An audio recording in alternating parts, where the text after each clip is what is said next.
Oh, I'm excited. The food, I'm hungry already. All my Filipino cooks, chefs, cooking fans, eating fans. What do you think? Welcome back, everybody. It's your boy, Big Z. And today, we're gonna be reacting. Surely there's nothing better than a diner-style breakfast, right? Today we're gonna prove that wrong. Okay. Oh, I'm excited. The food, I'm hungry already. Wow.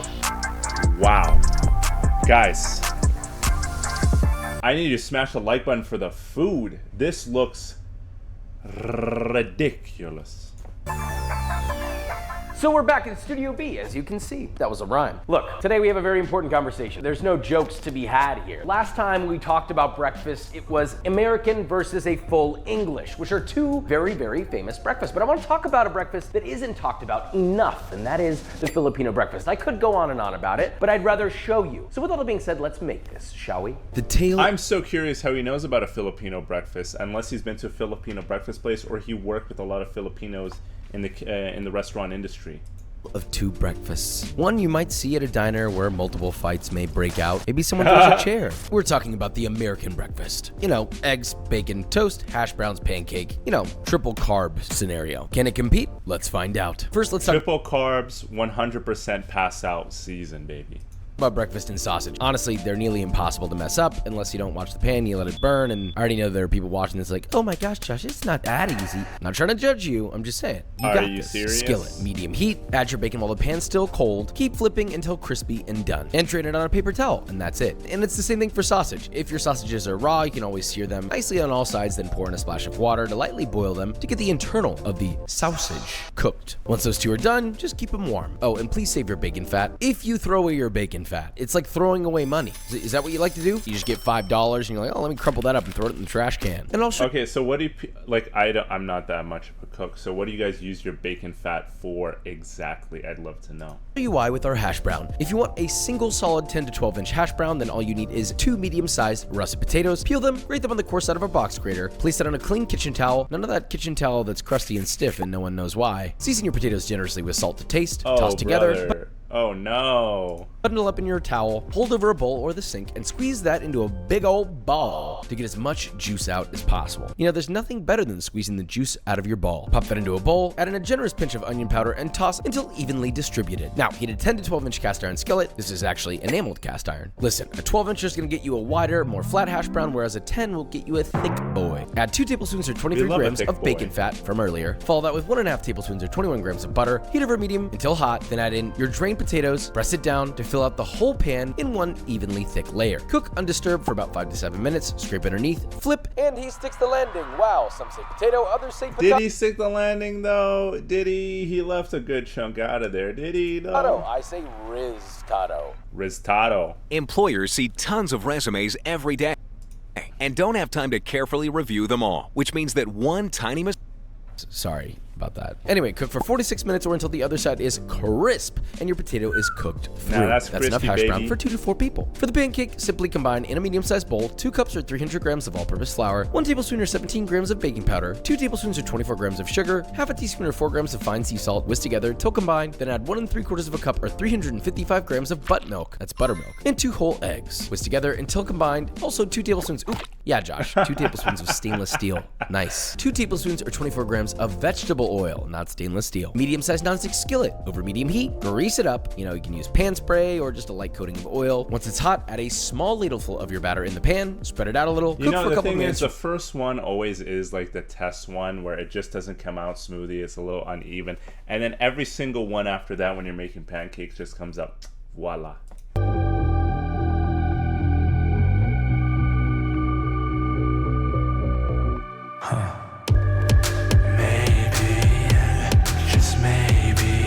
Halfway set, flip and repeat on the other side, about 2 to 3 minutes per side. Add that to a plate and repeat with all of your batter. Look, frying eggs seems to scare people. Listen, Papa's got you. Papa's got you. Heat 3 tablespoons of vegetable oil or olive oil in a nonstick pan. Heat over medium until very hot. Crack in no more than about 3 eggs at a time. Season to taste with salt, and once the white begins to set, baste the hot oil on the uncooked white. Once puffed and the white is fully cooked and the yolk is still runny, it's done. I'd say 1 to 2 eggs per plate, and then just do the My favorite in the world is a fried egg that has its yolk still there. It needs to be runny.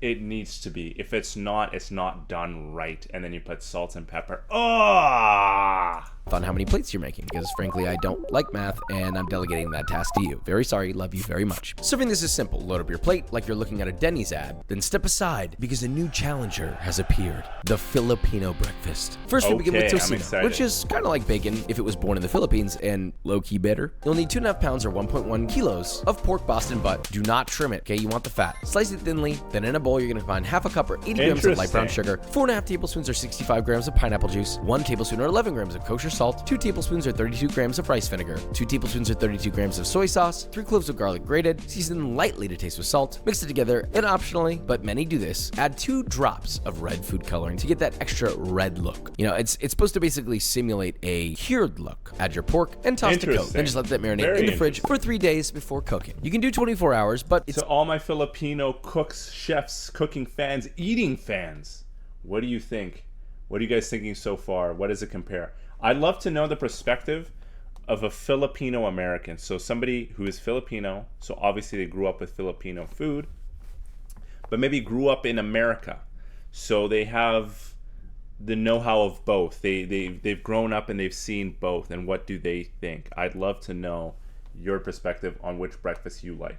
Specifically noted that 3 days is the tradition. Now you're gonna cook it exactly like you do with bacon. Granted, it's gonna look a little different, but medium heat, add it to a cold pan, and constantly flip until you get some nice dark colors and it's cooked through. Although this is mostly fresh meat, you can and should get a little char on it. You won't regret it. Think of this more like a bacon steak. Also, a lot of the crew kept calling this Totinos, and now I understand why you all judge my pronunciation so often, so thank you for that. Moving on to what looks like may just be breakfast sausage, but no, this is the sausage. Period. Sure, they may not always be long, but they taste great. Keep your mind out of the gutter. So you'll need about 2 3/4 pounds or 1.2 kilos of ground pork. You want the fattiest stuff you can find. Mine here we ground fresh and it's 60% lean, so it's real fatty, brother. To your ground pork, add 5 teaspoons or 11 grams of kosher salt, 2 teaspoons or 5 grams of smoked paprika, 1 teaspoon or 3 grams of freshly ground black pepper, 3 tablespoons or 48 grams of soy sauce. Listen, if you're making this recipe, Silver Swan, gonna be what you want to use. 2 tablespoons or 28 grams of white distilled vinegar, mixed together thoroughly, plus 1 tablespoon or 94 grams of dark brown sugar and 12 cloves of garlic grated. Please don't try to be a silly little goose and put anything less than 12 cloves of garlic, okay? It's either 12 cloves or more. Mix that bad boy together, and well, sure, you can add this to some sausage casings, but I know that not everyone has a sausage stuffer, so here's a secret method for links. Simply add enough ground meat to a sheet of parchment, so when it's rolled up into a sausage, it's about 1/2 inch thick. Get it into a sausage shape as best you can, reaching almost the width of your parchment, then tightly roll up the parchment to hold its shape, roll it all the way up, and boom,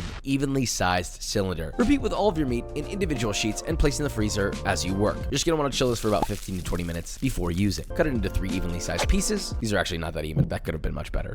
Don't do that. Unroll it and... I was like, that's the most uneven 3 I've seen, but okay. Cook these the exact same way that you did the breakfast sausage from the American version. Do be aware that these char pretty quickly, so fluctuate the temperature as needed. Anyway, once you've cooked that on a medium to medium low pan, flipping constantly, you're met with a perfectly cooked longanisa. Repeat with all of your sausage. Now we saved the best for last. To me, this fried rice is worth its weight in gold. And it's not only the easy... That looks so good. That looks so good. I'm not even huge into rice. I'm not like a big rice fan, but I like egg fried rice, especially. Yes, fried rice that there is. Saffron but it's rice. the backbone of what makes this breakfast Fried special. rice So no is pressure. great. First, you need to peel and mince 15 cloves of garlic. You already know the Filipino version knows what the is up, considering the sheer amount of garlic. You're also going to need 4 cups or 560 grams of cooked rice, which has been chilled overnight in the fridge. I've said it before, you use fresh cooked hot rice in fried rice, then you're going to make me sob uncontrollably for hours. So just please don't do that. Heat 4.5 tablespoons or 50. Interesting. I did not know that. Now I do. 54 grams of vegetable oil in a large wok over medium-low heat. And before it starts to get hot, immediately add 3/4 of your minced garlic. Let that come up to heat. It'll begin gently cooking and then a light fry. And you're just going to constantly stir that for 2 to 4 minutes or until the garlic is toasted to a light golden brown. Strain your garlic out and drain on a paper towel and set aside about a quarter of that crispy garlic to use as garnish. See, this kind of video my dad would just enjoy. He loves this stuff. He loves cooking, and he loves new recipes and new ideas for how to cook. Later, add the garlic oil back to your wok so you can go to Poland. Let me provide a little context. That is a Lil Yachty reference, okay? I did that joke recently and it went over a lot of people's heads. Heat that bad boy over high heat, add in your rice, That's so season funny. generously with salt to taste. I guess you could add a little MSG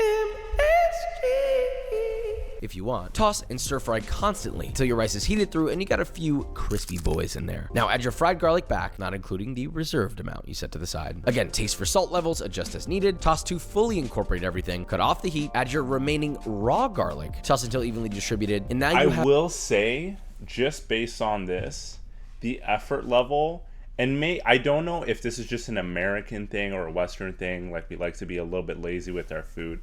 We don't want to go too crazy on it. Like we don't want to spend so much time, because I find that in other cultures, they really take the time to make their food. Like sometimes it could be days and weeks. Like back home, we have some traditional meals. It takes days to set up the meal, set up the food to be able to cook with the marination, all that stuff. Like days, dude. So I wonder because this just seems so much more labor intensive, to be honest with you. have a double And I wonder if that's just a Western thing. purpose garlic fried rice, both raw and fried, combining their powers to create something truly special. Now pop that bad boy onto a plate, add on all your elements: tocino, longanisa, fried eggs, garnish that rice with some. See, I just wonder, like, somebody who's a Filipino and somebody who's an American who does this stuff, how do you manage to keep these all fresh and, like, warm at the same time? Because, like, I feel like the rice alone is going to take so much time. So if you cook the other meat first and the eggs, like, the eggs are the fastest to go. So you almost want to leave that last to cook, because the temperature for eggs to go from hot to cold is so fast. So I just wonder, how do you do this to make sure everything is fresh and warm for your plate? I'm like, how do you manage cooking it time-wise if you're a single person trying to manage all these things at once?